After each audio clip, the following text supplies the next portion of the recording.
আমি নবী যখন পথ দিয়ে হাঁটতাম, রাস্তা দিয়ে যখন হাঁটতাম, এরা কাটা বিছিয়ে দিত, আমি নবীর কদমের মধ্যে কাটা লাগতো, রক্ত পড়তো, আমি নবী কষ্ট পেতাম, চোখের পানি ফেলি নাই। আমি নবীকে মজনুন বলে বলে, পাগল বলে বলে পাথর মেরেছে। চিকন চিকন পাথরগুলো শরীরে আটকে গেছে। ওই পাথরগুলো যখন আমি টান দিতাম, ভেতর থেকে রক্ত বের হতো। আল্লাহ, কষ্ট পেয়েছি, চোখের পানি ফেলি নাই। আয় আল্লাহ, কেউ জানো কার না জানো, তুমি তো বেহতর জানো গো মালিক।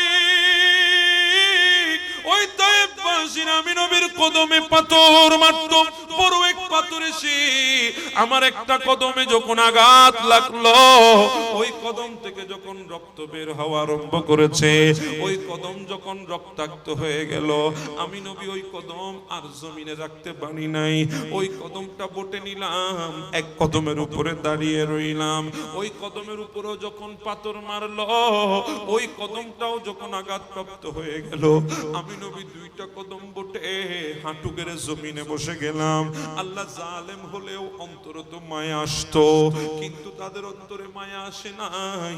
আল্লাহ, তুমি বলেছ আমার বাবার বিটা ছেড়ে দেওয়ার জন্য, আমার মায়ের বিটা ছেড়ে দেওয়ার জন্য, আমার জন্মস্থান মক্কা ছেড়ে দেওয়ার জন্য, তোমার প্রিয় ঘর খানায়ে কাবা ছেড়ে দেওয়ার জন্য, আমার প্রিয় শহর মক্কা ছেড়ে দেওয়ার জন্য, আল্লাহ সবগুলা ছেড়ে দিলাম। কষ্ট তো পেয়েছি, চোখের পানি ফেলি নাই। মদিনার দিকে আমি নবী হিজরত করে চলে আসলাম। আয় আল্লাহ, মদিনায় আসার পরেও তারা ক্ষান্ত হয় নাই। আমার সাহাবীদের উপরে আক্রমণ করেছে 17ই রমজান বদরের প্রান্তে। আমার চোখের সামনে আমার সাহাবীরা শাহাদাত বরণ করেছে।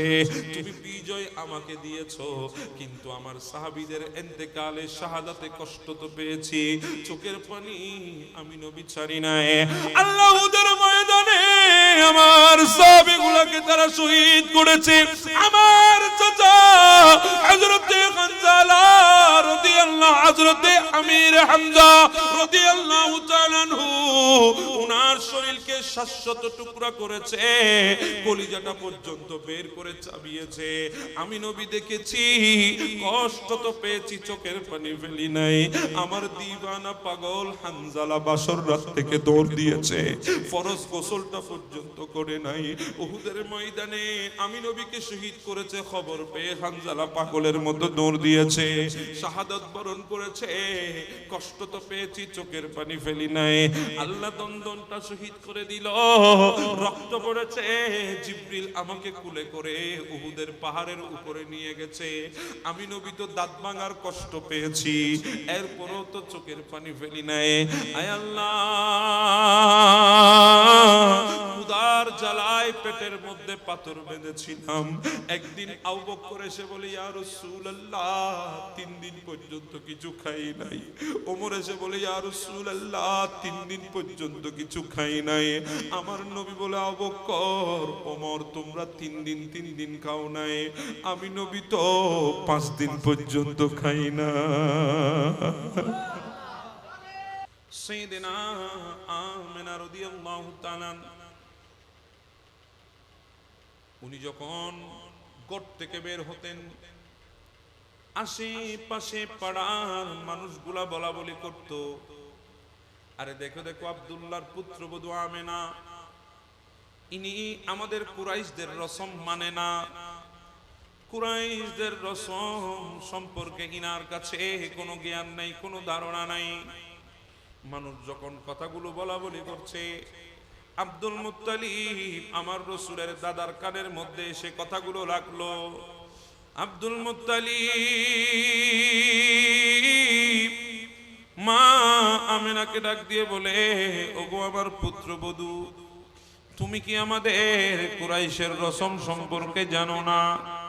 আমাদের কুরাইশের কতগুলা নিয়ম আছে, কানুন আছে, এগুলা সম্পর্কে কি জানো না? আমিনা ডাক দিয়ে বলে, বাবা, আমি কি করেছি, এমন কি করলাম, কোন রসম কোন নিয়ম আমি ভঙ্গ করেছি, আমাকে একটু দেখাই দেন। আব্দুল মুত্তালিব ডাক দিয়ে বলে, আমিনা রে, তুমি আমাদের কুরাইশের নিয়ম ভঙ্গ করেছো, তুমি কি আমাদের রসম সম্পর্কে ওয়াকিফ না? আমাদের কুরাইশের মধ্যে রসম আছে, যেই মহিলার স্বামী দুনিয়া থেকে বিদায় হয়ে যাবে, ওই মহিলা শরীরের মধ্যে সুগন্ধি লাগাইতে পারবে না, ওই মহিলা সাজুগুজু করতে পারবে না। তুমি আমেনা কি এগুলা জানো না? আমেনা, তুমি আমাদের রসমগুলা মানো নাই। তোমার শরীরের মধ্যে আজীব এক মেহেক, আজীব এক সুগন্ধি আমি পাচ্ছি। আমি এতদিন কিছু বলি নাই আমেনা, কারণ তুমি আমার পুত্রবধূ, আমার বলতে লজ্জা হচ্ছে। আজকে বলতে বাধ্য হলাম, কারণ আশেপাশের মানুষ বলা বলি করছে, কানাঘুষা করছে, কথাগুলো আমার কানে এসেছে। এই জন্য না বলে আমি আর পারলাম না, তাই তোমাকে বললাম। তখন মা আমেনা ডাক দিয়ে বলে, বাবা আব্দুল মুত্তালিব, আপনি কোন সুগন্ধির কথা বলছেন?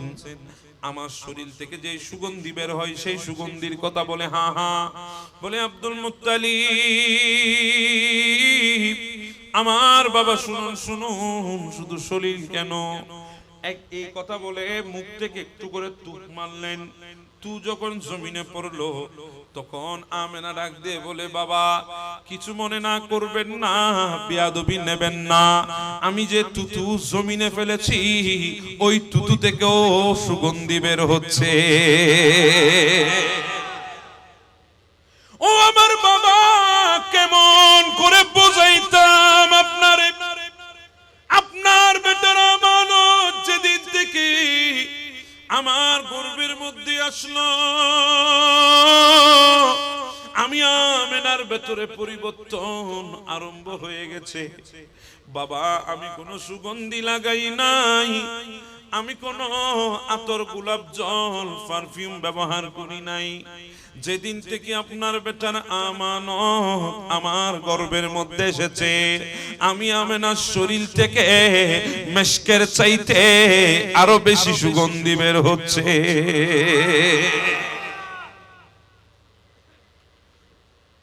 বাবা কেমন করে বুঝাইতাম আপনারে?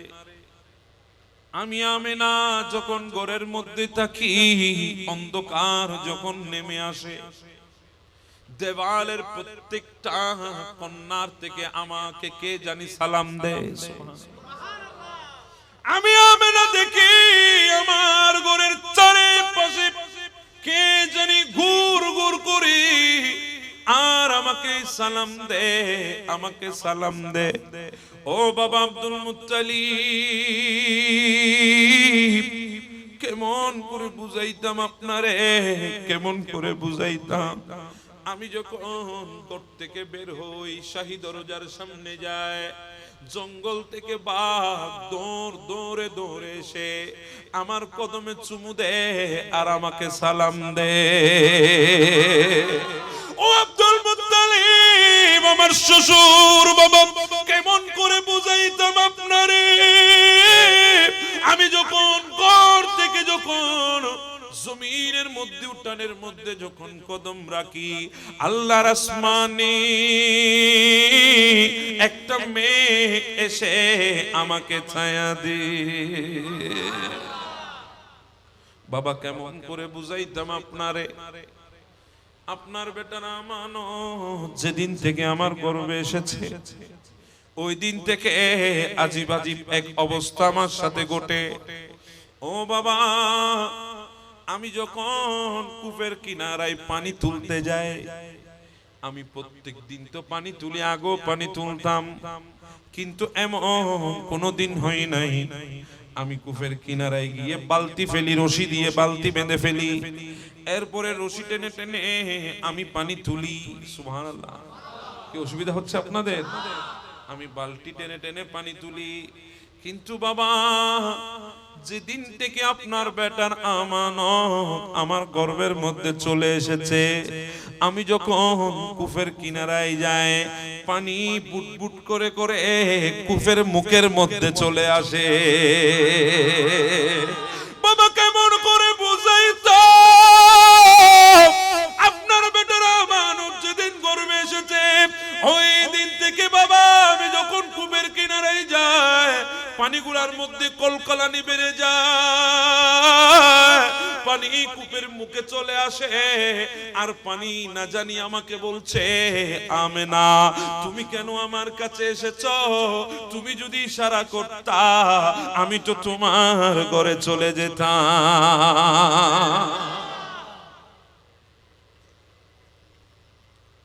বাবা কেমন করে বুঝায় আপনারে?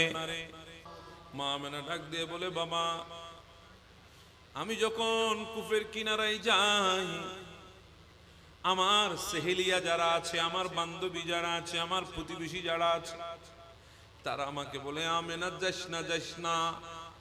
আমেনা তুই যতক্ষণ কূপের কিনারায় থাকোস ততক্ষণ কূপের পানি আমাদেরকে বালতি ফেলে টেনে টেনে তুলতে হয় না। কূপের পানি কূপের মুখের মধ্যে থাকে, আর যখন তুই চলে যাস পানি আবার নিচে চলে যায়। আমার নবী দুনিয়ার বুকে আসবে, মা আমেনার ঘরের মধ্যে 570 খ্রিস্টাব্দ 12 রবিউল আউয়াল সুবহে সাদিকের সময় আমার নবী দুনিয়ায় তশরিফ আনবেন। আমেনা বলে, আমার মাহবুব নবী আমার রহিম থেকে যখন জলওয়ায়ে আফরোজ হলো, নূরের তাজাল্লি যখন আমার বিছানার মধ্যে পড়লো, আমি শুধু মক্কার জমিন নয়, শাম দেশে কিসরার বাদশার যে রাজপ্রাসাদ ছিল, ওই রাজপ্রাসাদের 17টি মিনার জমিনের মধ্যে পড়ে ভেঙে যেতে আমি দেখেছি।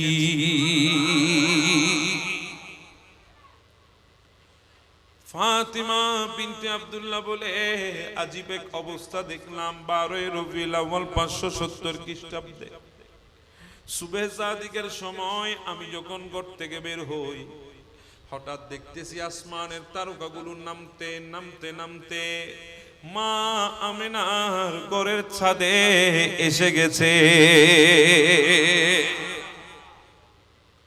এজন্য তো আমার আলা হযরত বলে, সুবহে তৈবা মে হুই বট ताहि बड़ा नूर का सदी गले ने नूर का आया है तारा नूर का अल्लाहुम्मा सल्ले आला सय्यिदिना मुहम्मदिना बियाना।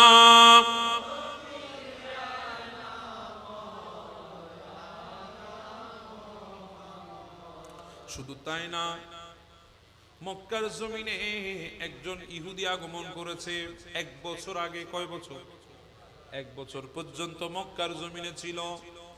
ওই ইহুদি প্রত্যেক দিন ফজরের বেলায় মানুষের দুয়ারে দুয়ারে যেত, মানুষের দুয়ারে দুয়ারে গিয়ে আঘাত করত দরজার মধ্যে, তোমাদের ঘরে কেউ জন্মগ্রহণ করেছে কিনা? তখন মানুষ যদি বলতো হ্যাঁ হ্যাঁ আমাদের ঘরে সন্তান জন্মগ্রহণ করেছে, বলে তাকে একটু আমার সামনে আনো। যখন সামনে আনা হতো চেহারা দেখতো, দেখার পরে বলতো না না আমি ইনার কথা বলছি না, এই কথা বলে সন্তানকে দিয়ে ওখান থেকে চলে যেত। আবার কোন ঘরে যাওয়ার পরে যদি বলতো এখানে কোনো সন্তান জন্ম নেয় নাই, তখন ওই বান্দা চেহারাটা মলিন করে চলে যেত। এইভাবে 1 বছর অতিবাহিত করে দিল মক্কার জমিনে। মানুষ তাকে মজনুন বলা আরম্ভ করলো, মানুষ তাকে পাগল বলে, মানুষ তাকে মজনুন হিসাবে চিনে, মানুষ তাকে মজনুন বলে, পাগল বলে। কিন্তু 12 রবিউল আউয়াল সুবহে সাদিকের পরে ওই ইহুদি আল্লাহর বান্দা আব্দুল মুত্তালিবের ঘরের সামনে গিয়ে বলে, আব্দুল মুত্তালিব, গতকাল সুবহে সাদিকের সময় যে নূরানি একজন নবীর আগমন তোমার ঘরে হয়েছে, ওই নূরানি শিশুটাকে আমি দেখতে চাই। আব্দুল মুত্তালিব ডাক দিয়ে বলে, ও মজনুন, তুই তো মানুষকে বিরক্ত করিস প্রত্যেক দিন, আজকে আমার ঘরে চলে এসেছিস, তুই কিভাবে জানলি আমার ঘরের মধ্যে আমার নাতি এসেছে? কারণ এখনো তো আমি ঘরের বাহিরে যাই নাই, আমি এখনো কাউকে বলি নাই, আমি এখনো কাউকে শুনাই নাই, তুমি কিভাবে জানলা আমার ঘরে আমার নাতির জন্ম? বলে আব্দুল মুত্তালিব, কেন জানবো না? তুমি ঘরের ভেতরে থাকো, আমি তো আসমানের নিচে থাকি। আমি গতকাল সুবহে সাদিকের সময় আমি দেখেছি আল্লাহর খানায় কাবা তোমার ঘরের দিকে সিজদায় পড়েছে। ও আব্দুল মুত্তালিব, আমি দেখেছি ওই খানায় কাবার ভেতরে 360টি মূর্তি ছিল। ওই মূর্তিগুলা তোমার ঘরের দিকে সিজদায় পড়ে যেতে দেখেছি। আমেনা বলে আমিও দেখেছি যেদিন আমার নবী দুনিয়ায় এসেছে 3165 বছর ধরে যে আগুন দুনিয়ার জমিনে প্রজ্বলিত ছিল, ওই শাম দেশের মধ্যে আমার মাহবুব নবী যখন আগমন করেছে, ওই আগুন মুহূর্তের মধ্যে নিভে গেছে। আব্দুল মুত্তালিব, একটু আমাকে দেখানা। আমার নবীকে এনে দেখালেন। আব্দুল মুত্তালিবের কুলের মধ্যে আমার নবীকে যখন দেখলো, ওই বান্দা বলে, হ্যাঁ হ্যাঁ, আমি একটা বছর এই নবীর জন্য অপেক্ষা করছিলাম। আল্লাযীনা ইয়াজিদুনাহুম মাকতুবান ইনদাহুম ফিত তাওরাতি ওয়াল ইনজিল। আল্লাহ যেই নবীর আলোচনা তৌরাত এবং ইনজিলের মধ্যে করেছে, আমি যেই নবীর আলোচনা ইনজিলের মধ্যে তৌরাতের মধ্যে পড়েছি, সেই নবীকে দেখার জন্য 1 বছর মক্কায় অতিবাহিত করেছি। ও আব্দুল মুত্তালিব, আমি এই নবীর কথাই বলছি। আমার নবী মা আমেনার কোলের মধ্যে মাত্র কয়েকদিনের শিশু বাচ্চা। মা আমেনা চোখ থেকে পানি ফেলে টপ টপ করে কাঁদে। হযরতে আবী তালেব গিয়ে বলে, আমেনা তুমি কাঁদো কেন, কারণ কি? বলে, বাবা, আজকে যদি আপনার সন্তান আব্দুল্লাহ থাকতো, আজকে যদি আমার স্বামী আব্দুল্লাহ যদি থাকতো, আজকে যদি আমার সন্তানের পিতা আব্দুল্লাহ যদি থাকতো, আমার সন্তানের জন্য খেলনা আনতো, আমার সন্তানকে খেলনা দিত। মক্কার মানুষরা যেভাবে শিশু বাচ্চার জন্য খেলনা আনে, সন্তানের জন্য খেলনা আনে, ওই খেলনা এনে আমার সন্তানের হাতে তুলে দিত। বাবা, আজকে আমার স্বামী নাই, আপনার সন্তান নাই, আমার সন্তানের পিতা আব্দুল্লাহ নাই, যার কারণে আমার সন্তানকে কে খেলনা এনে দেবে, কে খেলনা দেবে? এই কথা শুনে আমার আল্লাহ ডাক দিল, আমেনা তুমি খেলনার কথা বলছো, যদি আব্দুল্লাহ থাকতো আমার বন্ধুকে কি খেলনা দিত? খড়কুটার খেলনা, মাটির খেলনা। আমেনা তুমি চিন্তা করো না, আমি আমার বন্ধুর জন্য খেলনা দেব, তবে সূর্যটা ডুবতে দাও, চন্দ্রটা উঠতে দাও, আমার মাহবুব নবীকে কুল আসমানের নিচে রেখে দাও। আমার নবী আসমানে বসবে, আর আমি আসমানের চন্দ্রকে নবীর খেলনা বানাই পাঠাই দেব।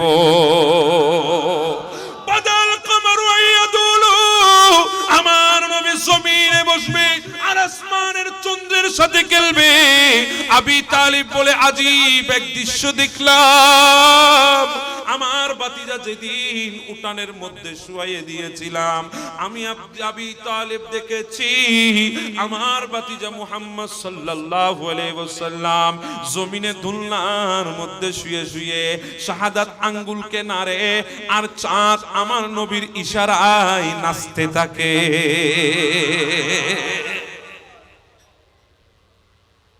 আমার নবী যখন হাঁটছে জমিনের উপরে, মা আমেনার চেহারা মলিন হয়ে গেল।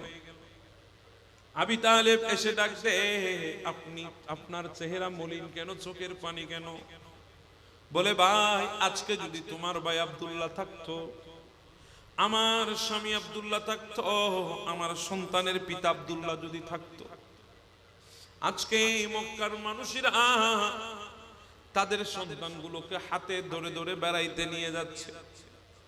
আমার স্বামী আব্দুল্লাহ, তোমার ভাই আব্দুল্লাহ, আমার সন্তানের পিতা আব্দুল্লাহ, সেও তো আমার সন্তানকে নিয়ে বেড়াইতে নিয়ে যাইতো। আজকে এই দৃশ্য দেখে আমি চোখের পানি ফেলেছি। আমার সন্তানকে কে বেড়াইতে নিয়ে যাবে? বাবা তো নাই। আল্লাহ ডাক দিয়ে বলে, আমিনা, তোমার স্বামী আব্দুল্লাহ থাকলে আমার নবীকে কোথায় বেড়াইতে নিয়ে যাইতো? উকাস আর মাজান্না নামে দুইটা মেলাই তো মক্কার জমিনে আছে, দুই মেলা ছাড়া আর তো কোনো মেলা নাই। হয়তো খালার বাড়ি নিয়ে যাইতো, হয়তো ফুফুর বাড়ি নিয়ে যাইতো, হয়তো আত্মীয় স্বজনের বাড়ি নিয়ে যাইতো। আমিনা, তুমি চিন্তা করো না, তুমি চিন্তা করো না, সময় আসতে দাও, একটু সবর ধারণ করো। ওয়াক্ত যখন আসবে আমি আমার বন্ধুকে বেড়াইতে নিয়ে যাব। সুবহানাল্লাযী আসরা বিআবদিহি লাইলাম মিনাল মাসজিদিল হারামি ইলাল মাসজিদিল আকসা।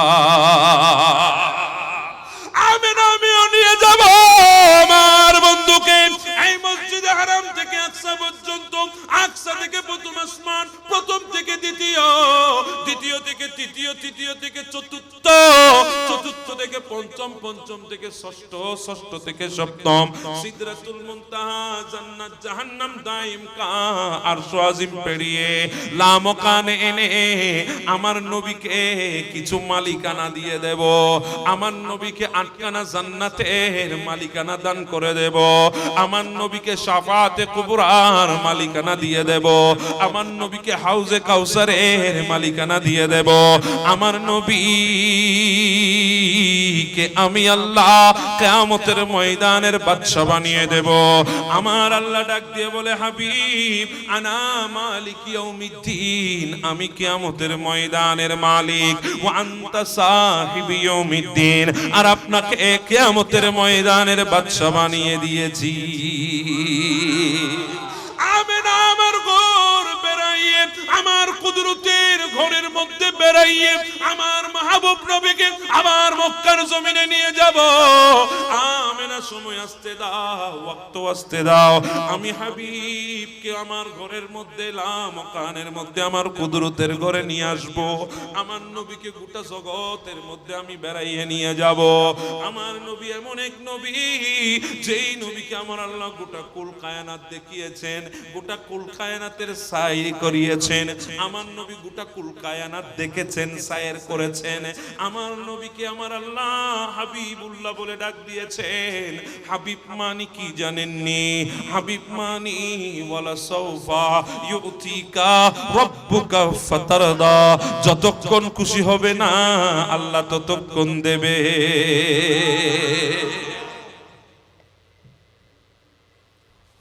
আপনাদের অসুবিধা হচ্ছে মনে হয় তো, হটটা গেলগুদে আবার আগেই মানলাম। আই নবুয়াই মোবাইল মুরব্বী হইল তো, জাতিকে যদি হই মুরব্বী হইতো বড় জামিনের বাজে আর রুগ্য বাজি গিয়ে বইন বইন হই, ইয়াই তার রুগ্য বাজি গিয়ে মুরব্বী হই হই ইটা আছে ঠিক কই হই।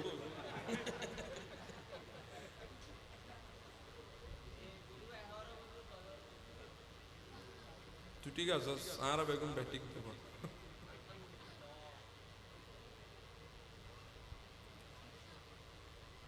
একটা কথা বলে শেষ করি।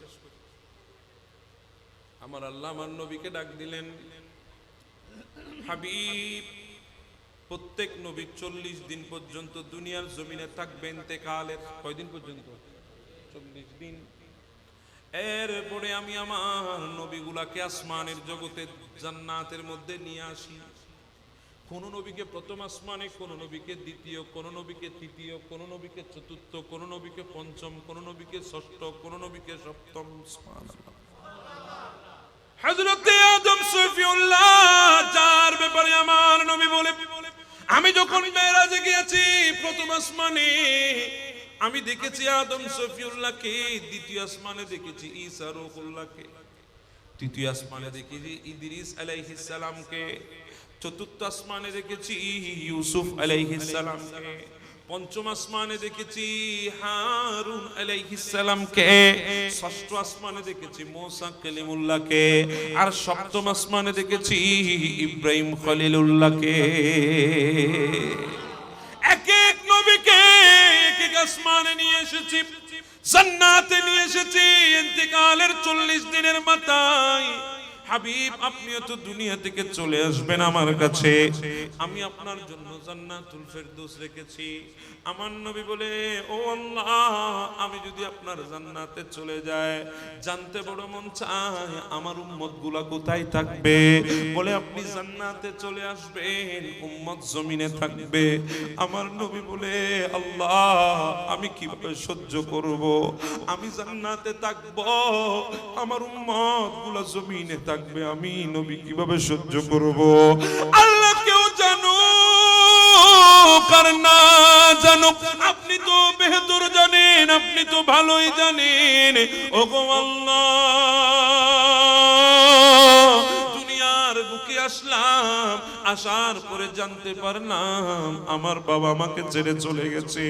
আমি কষ্ট পেয়েছি, কষ্টটা অন্তরের মধ্যে চিবিয়ে রেখেছি, চাবিয়ে রেখেছি, আমার চোখ দিয়ে পানি ফেলি নাই। ও আল্লাহ, আপনি তো জানেন, কেউ জানুক আর না জানুক, 7 বছর যেতে না যেতে আমার মাও চলে গেছে। কষ্ট তো পেয়েছি, চোখের পানি ফেলি নাই। ও গো আল্লাহ, কেউ জানুক আর না জানুক, আপনি তো বেহতর জানেন। দুনিয়ার জমিনে একটু বুঝতে শুরু করেছি, আমার দাদা আব্দুল মুত্তালিবও আমাকে ছেড়ে চলে গেছে। কষ্ট তো পেয়েছি, চোখের পানি ফেলি নাই। আয় আল্লাহ, মক্কার মানুষগুলা আমাকে প্রেসার দেওয়া আরম্ভ করেছে, তোমার ওয়াহদানিয়তের দাওয়াত প্রচার করতে দিচ্ছে না। আমার চাচা আবি তালেব আমার পাশে দাঁড়িয়ে গেছে, আমি তোমার দ্বীন প্রচার করা সহজ হয়ে গেছে। আয় আল্লাহ, কেউ জানো কার না জানো, আমার ওই চাচাও দুনিয়া থেকে চলে গেল। কষ্ট তো পেয়েছি, চোখের পানি ফেলি নাই। আমার বিবি খদিজাতুল কুবরা রাদিয়াল্লাহু তাআলা আনহা, যার সম্পদ দিয়ে তোমার দ্বীনকে কায়েম করেছিলাম, যার সম্পদ দিয়ে তোমার দ্বীন প্রচার করেছিলাম, আমার কলিজার টুকরা বিবি খদিজাতুল কুবরা আমাকে ছেড়ে চলে গেছে। কষ্ট তো পেয়েছি, চোখের পানি ফেলি নাই। আল্লাহ তুমি তো জানো, শিয়াবে আবি তালেবের ভেতরে আমি নবীর খানাফিনা সবগুলো বন্ধ করে দিয়েছে। আমি নিজেকে বন্দির মতো কানে রেখেছিলাম, ক্ষুধার জ্বালাই সহ্য করতে না পেরে গাছের পাতা চিবিয়ে চিবিয়ে খেয়েছিলাম। আল্লাহ কেউ জানুক আর না জানুক, আল্লাহ মক্কার জমিনে তোমার খানায়ে কাবার সামনে যখন দাঁড়াতাম, কাফেররা, মুশরিকরা, কুফারে আরব, কুফারে মুশরিক, এরা এসে আমার কাঁধের উপরে নারী বুড়িগুলা চাপিয়ে দিত। আমি নবী কষ্ট পেতাম, চোখের পানি ফেলি নাই। আল্লাহ মনে করেছিলাম মক্কার মানুষগুলা বর্বর আমাকে কষ্ট দিচ্ছে, আমি যদি একটু তায়েফের দিকে চলে যাই, মনে হয় ওখানে একটু শান্তি পাবো। আল্লাহ, তায়েফবাসী তো আরো মারাত্মক জালেম ছিল। আমি নবী যখন পথ দিয়ে হাঁটতাম, রাস্তা দিয়ে যখন হাঁটতাম, এরা কাটা বিছিয়ে দিত, আমি নবীর কদমের মধ্যে কাটা লাগতো, রক্ত পড়তো, আমি নবী কষ্ট পেতাম, চোখের পানি ফেলি নাই। আমি নবীকে মজনুন বলে বলে, পাগল বলে বলে পাথর মেরেছে। চিকন চিকন পাথরগুলা শরীরে আটকে গেছে, ওই পাথরগুলা যখন আমি টান দিতাম, ভেতর থেকে রক্ত বের হতো। আল্লাহ কষ্ট পেয়েছি, চোখের পানি ফেলি নাই। আয় আল্লাহ, কেউ জানো কার না জানো, তুমি তো বেহতর জানো গো মালিক। ওই তায়েফবাসীর আমি নবীর কদমে পাথর মারতো, বড় এক পাথর এসে আমার একটা কদমে যখন আঘাত লাগলো, ওই কদম থেকে যখন রক্ত বের হওয়া আরম্ভ করেছে, ওই কদম যখন রক্তাক্ত হয়ে গেল, আমি নবী ওই কদম আর জমিনে রাখতে পারি নাই। ওই কদমটা বটে নিলাম, এক কদমের উপরে দাঁড়িয়ে রইলাম। ওই কদমের উপরও যখন পাথর মারলো, ওই কদমটাও যখন আঘাতপ্রাপ্ত হয়ে গেল, আমি নবী দুইটা কদম বটে হাঁটু গেড়ে জমিনে বসে গেলাম। আল্লাহ জালেম হলেও অন্তরে তো মায়া আসতো, কিন্তু তাদের অন্তরে মায়া আসে নাই। আল্লাহ তুমি বলেছো আমার বাবার বিটা ছেড়ে দেওয়ার জন্য, আমার মায়ের বিটা ছেড়ে দেওয়ার জন্য, আমার জন্মস্থান মক্কা ছেড়ে দেওয়ার জন্য, তোমার প্রিয় ঘর খানায়ে কাবা ছেড়ে দেওয়ার জন্য, আমার প্রিয় শহর মক্কা ছেড়ে দেওয়ার জন্য আল্লাহ সবগুলা ছেড়ে দিলাম। কষ্ট তো পেয়েছি, চোখের পানি ফেলি নাই। মদিনার দিকে আমি নবী হিজরত করে চলে আসলাম।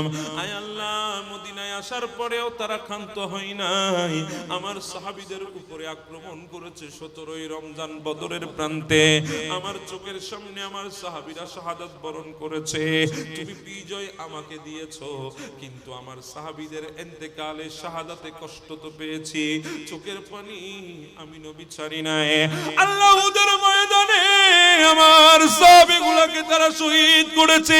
আমার চাচা হযরতে হানজালা রাদিয়াল্লাহু, হযরতে আমির হামজা রাদিয়াল্লাহু তাআলা আনহু, উনার শরীরকে 700 টুকরা করেছে, কলিজাটা পর্যন্ত বের করে চাবিয়েছে। আমি নবী দেখেছি, কষ্ট তো পেয়েছি, চোখের পানি ফেলি নাই। আমার দিওয়ানা পাগল হানজালা বাসর রাত থেকে দৌড় দিয়েছে, ফরজ গোসলটা পর্যন্ত করে নাই। উহুদের ময়দানে আমি নবীকে শহীদ করেছে খবর পেয়ে হানজালা পাগলের মতো দৌড় দিয়েছে, শাহাদাত বরণ করেছে। কষ্ট তো পেয়েছি, চোখের পানি ফেলি নাই। আল্লাহ দন্দনটা শহীদ করে দিল, রক্ত পড়েছে। জিবরিল আমাকে কুলে করে উহুদের পাহাড়ের উপরে নিয়ে গেছে। আমি নবী তো দাঁত ভাঙার কষ্ট পেয়েছি, এরপরও তো চোখের পানি ফেলি নাই। আয় আল্লাহ, ক্ষুধার জ্বালায় পেটের মধ্যে পাথর বেঁধেছিলাম। একদিন আবু বকর এসে বলে, ইয়া রাসূলুল্লাহ, 3 দিন পর্যন্ত কিছু খাই নাই। ওমর এসে বলে, ইয়া রাসূলুল্লাহ, 3 দিন পর্যন্ত কিছু খাই নাই। আমার নবী বলে, আবু বকর, ওমর, তোমরা 3 দিন খাও নাই, আমি নবী তো 5 দিন পর্যন্ত খাই না। ও আমার আবু বকর, আমি নবী 5 দিন খাই নাই, তোমরা তো 3 দিন খাও নাই। আমি নবীর ঘরে 5 দিন চুলার মধ্যে আগুন জ্বলে না। আবু বকর, খোদা নিয়ে আমার কাছে কেন এসেছো? ওমর, খোদা নিয়ে আমার কাছে কেন এসেছো? বলি, ইয়া রাসূলুল্লাহ, যত খোদাই থাকুক, আপনার চেহারা দেখলে খোদা নিবারণ হয়ে যায়। আমার নবী বলে, আবু বকর, চলো একটু বাইরে হই। ওনারা 2 জনকে নিয়ে, শেখাইন 2 জনকে নিয়ে আমার নবী বের হলেন। যাচ্ছেন আবু আইয়ুব আনসারীর ঘরের সামনে দিয়ে। আবু আইয়ুব আনসারী কিভাবে বুঝতে পারলেন আমার নবী তার ঘরের সামনে দিয়ে যাচ্ছে? আবু আইয়ুব আনসারী ঘরের ভেতর থেকে একটা দৌড় দিয়ে রাস্তার মাঝখানে চলে এসে আমার নবীর সামনে দাঁড়িয়ে গেলেন। আসসালাতু ওয়াসসালামু আলাইকা ইয়া রাসূলুল্লাহ, আপনি আমার ঘরের সামনে দিয়ে যাচ্ছেন, আর আমি আবু আইয়ুব আনসারীর ঘর একটু মেহমান হবেন না? এটা তো হতে পারে না। আমার নবী বলে, আবু আইয়ুব রে, কিভাবে বুঝেছো? আমি তোমার ঘরের সামনে দিয়ে যাচ্ছি, আমি তো তোমাকে ডাক দিই নাই। বলে, নবী গো, কেন বুঝবো না, কেন বুঝবো না? আপনি যেই দিকে হেঁটে গেছেন ওই দিকে তো মেশকের চাইতে আরো বেশি সুগন্ধি হয়ে গেছে। নবী আপনার সুগন্ধি পাওয়ার সাথে সাথে বুঝে গেলাম আপনি আমার ঘরের সামনে দিয়ে যাচ্ছেন। আমি দৌড়ে আপনার কাছে চলে আসলাম। নবী, আমার ঘরের মেহমান আপনাকে হতে হবে। আমার নবী বলে, আবু আইয়ুব রে, তোমার ঘরের মেহমান হব? বলে, হ্যাঁ, আমার ঘরে একটু আসতে হবে। আমার নবীকে নিয়ে গেলেন, ওমরকে নিয়ে গেলেন, আবু বকরকে নিয়ে গেলেন। আবু আইয়ুব আনসারী আমার নবীর চেহারা দেখে বুঝে গেছে আমার নবী আজকে অনেক দিন হয় খানার সাথে জিয়ারত হয় নাই। আবু আইয়ুব আনসারী বলে, নবী আপনি বসুন। 2-1টা খেজুর এনে দিলেন। আপনি খেজুরগুলা খান, ততক্ষণে আমি রান্না বান্না করে ফেলি, আপনার জন্য রুটি গোশতরে তৈরি করে ফেলি। আবু আইয়ুব আনসারী রুটি তরকারির তৈরি করলেন, আমার নবীর সামনে দস্তরখানের মধ্যে যখন দিয়ে দিলেন, আমার নবী একটা রুটি নিয়ে কয়েক টুকরা গোশতের গোশতের টুকরো নিয়ে একজন খাদেমকে ডেকে বলে, খাদেম এদিকে আয়, আমার ঘরে নিয়ে যাও, আমার ফাতেমাকে দাও, আমার ফাতেমাও 5 দিন না কে আছে।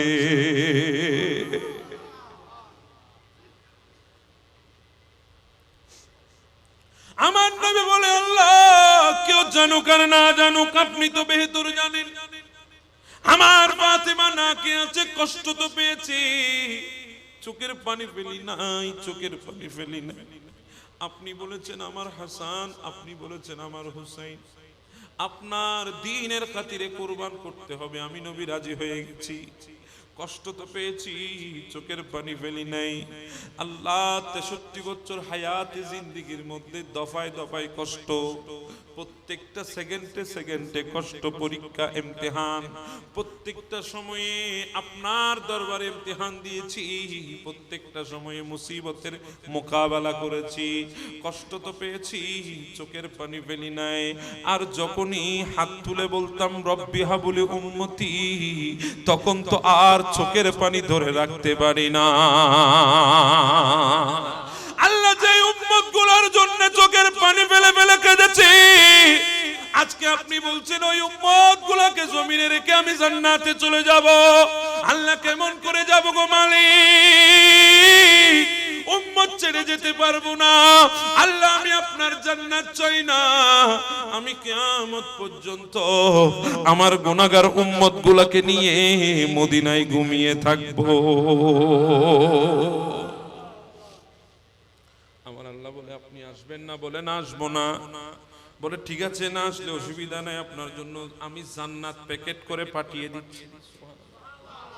আল্লাহ জান্নাত পাঠিয়ে দিচ্ছেন? বলে হ্যাঁ পাঠিয়ে দিচ্ছি, নবী না আসলে জান্নাত পাঠিয়ে দেব। সুবহানাল্লাহ, জান্নাত বানিয়েছি তো নবীর জন্য। আল্লাহ আপনি যখন আমাকে গিফট দিচ্ছেন আমি গিফট নেব, আপনি যখন হাদিয়া দিচ্ছেন আমি হাদিয়া নেব।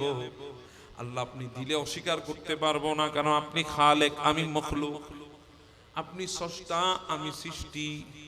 আপনি লা ইলাহা ইল্লাল্লাহ, আমি মুহাম্মদুর রাসূলুল্লাহ। আপনি দিলে আমাকে নিতে হবে, তবে আমি উম্মত ছাড়া জান্নাতে ঢুকবো না।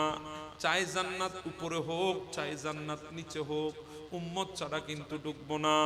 আপনার দেওয়া জান্নাতটা আমি আমার পাশে রেখে দেব, আমি জান্নাতের পাশে ঘুমাবো। আর দেখবো সকাল সন্ধ্যা আমার উম্মত গুলা মদিনায় আসবে, ওই জান্নাতের মধ্যে ঢুকবে আর খুশি হবে। আমি নবী দৃশ্যটা দেখে আমার অন্তরকে সান্ত্বনা দেব। ওই জান্নাত হলো রিয়াজুল জান্নাহ।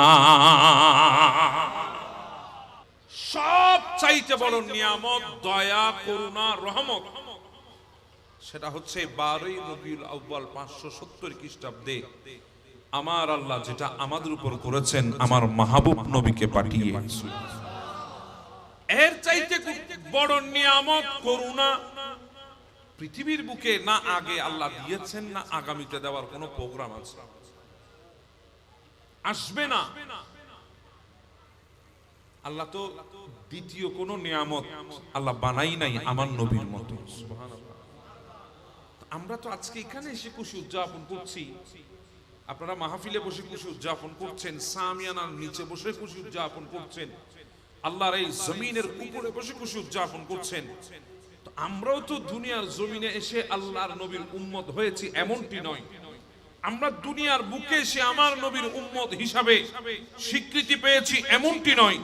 দুনিয়ার বুকে আমার নবীর উম্মত হিসাবে আমরা আগমন করেছি এমনটি নয়। আল্লাহ পাক আমাদের জিসিম তৈরি করার আগে আমাদের রূহকে বানিয়েছেন, সেই রূহ তৈরি করার আগে আল্লাহ আমাদের যে তাকদীর বানিয়েছেন, আমার নবী বলে কাতাবাল্লাহু মাকাদিরাল খালাইক ক্বাবলা আন ইয়াখলুকাস সামাওয়াতি ওয়াল আরদ বি50,000 সানাতিন। যেদিন আল্লাহ আমাদের তাকদীর বানিয়েছে, আসমান আর জমিন সৃষ্টি হওয়ার 50,000 বছর আগে আল্লাহ আমাদের যে তাকদীরকে সৃষ্টি করেছেন, ওই তাকদীরের মধ্যে আমাদেরকে উম্মতি মুহাম্মদ হিসাবে কবুল করছেন। আমরা তো ফরিয়াদের মাধ্যমে নবীর উম্মত হয়েছি এমনটি নয়, আমরা চেয়ে আল্লাহর নবীর উম্মত হয়েছি এমনটি নয়। আমরা আল্লাহর দরবারে চাই নাই, আল্লাহ আমাদেরকে দয়া করে নবীর উম্মত বানিয়েছেন। চাইলে তো পেতাম না, সেই যোগ্যতা আমাদের ভেতরে নাই। কথা আমি বুঝাতে পারছি আপনাদেরকে? চাইলে পেতাম না, সেই যোগ্যতা আমাদের ভেতরে নাই। আমার নবীর উম্মত হওয়ার মতো যেই যোগ্যতা সম্পূর্ণ হওয়া দরকার, হাতে হাত দিয়ে একটা কথা আমাকে বলেন, আমাদের ভেতরে কি বিন্দু পরিমাণ আছে? কথা বলেন আছে? নাই। সে যোগ্যতা তাকত আমাদের নাই। আর বাবা, যেখানে আমার নবীর ব্যাপারে নবীরা পর্যন্ত আল্লাহর দরবারে অঙ্গীকার করেছেন, সমস্ত নবী আল্লাহর দরবারে অঙ্গীকার করেছেন, আমার নবীর ব্যাপারে আমরাও করেছিলাম আল্লাহর দরবারে অঙ্গীকার। দুইটা মজলিস আল্লাহ করেছিলেন ওই রূহের জগতে। একটা মজলিসের মধ্যে আমরা ছিলাম, আর একটা মজলিসের মধ্যে আমরা ছিলাম না। আল্লাহ আমাদেরকে নিয়ে একটা অঙ্গীকার করেছিলেন, সেখানে আমরা সবাই ছিলাম। আমাদের থেকে আল্লাহ পাক অঙ্গীকার নিয়েছেন, ওয়াদা নিয়েছেন, স্বীকারোক্তি নিয়েছেন। আল্লাহ বলেছিলেন, আলাস্তু বিরাব্বিকুম, আমি কি তোমাদের রব নই? আমরা সেদিন সবাই বলেছিলাম, ক্বালু বালা, হ্যাঁ আল্লাহ, আপনি আমাদের রব, আপনি আমাদের স্রষ্টা, আপনি আমাদের প্রভু। সেই অঙ্গীকার আমরা করেছিলাম। আরেকটা অঙ্গীকার আল্লাহ নিয়েছিলেন নবীদের কাছ থেকে, যেই ব্যাপারে আল্লাহ কোরআনে বলেছেন, ওয়াইদ আখাযাল্লাহু মিসাকান নাবিয়িনা, সমস্ত নবীদের কাছ থেকে আল্লাহ অঙ্গীকার নিয়েছেন। আমার আল্লাহ তাদেরকে বলেছিলেন, লামা আতাইতুকুম মিন কিতাবিন ওয়া হিকমা, আমি তোমাদেরকে কিতাব দান করব, হিকমত দান করব। এই কিতাব আর হিকমত দানের পেছনে তোমাদের কাছ থেকে একটা অঙ্গীকার নেব। অঙ্গীকারটা কি? সুম্মা জাআকুম রাসূলুম মুসাদ্দিকুল লিমা মাআকুম লা তুমিনুন্না বিহি ওয়া লা তানসুরুন্না, যখন আমার রাসূলের আগমন হয়ে যাবে, আমার রাসূলের উপরে ঈমান আনবে, আমার রাসূলকে সহযোগিতা করবে, এই বিষয়ের উপর আমি তোমাদের কাছ থেকে অঙ্গীকার চাই। সমস্ত নবীরা সেদিন অঙ্গীকার করেছিলেন রাসূলকে সহযোগিতা করার, অঙ্গীকার করেছিলেন রাসূলের উপর ঈমান আনার। এখন প্রশ্ন হবে, হুজুর, রাসূল তো ৩১৩ জন, ১,২৪,০০০ পয়গম্বর, ওই ১,২৪,০০০ পয়গম্বরের মধ্যে ৩১৩ জন আল্লাহর রাসূল, তো কোন রাসূলের ব্যাপারে আল্লাহ অঙ্গীকার নিয়েছেন? এখানে তো বলেছেন, সুম্মা জাআকুম রাসূলুম মুসাদ্দিকুল লিমা মাআকুম, এখানে রাসূল শব্দ ব্যবহার করেছেন, কোন নবীর নাম তো আল্লাহ ধরেন নাই। তো কোন রাসূলের ব্যাপারে আল্লাহ অঙ্গীকার নিয়েছেন, এটা যদি আপনাদেরকে জানতে হয়, একটু আপনার দিমাগটা খাটাতে হবে।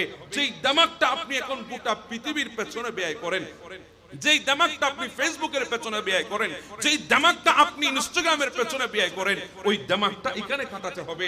রাসূল শব্দ ব্যবহার করেছেন, তো কোন রাসূলের কথা আল্লাহ বলেছেন? ৩১৩ জন রাসূল।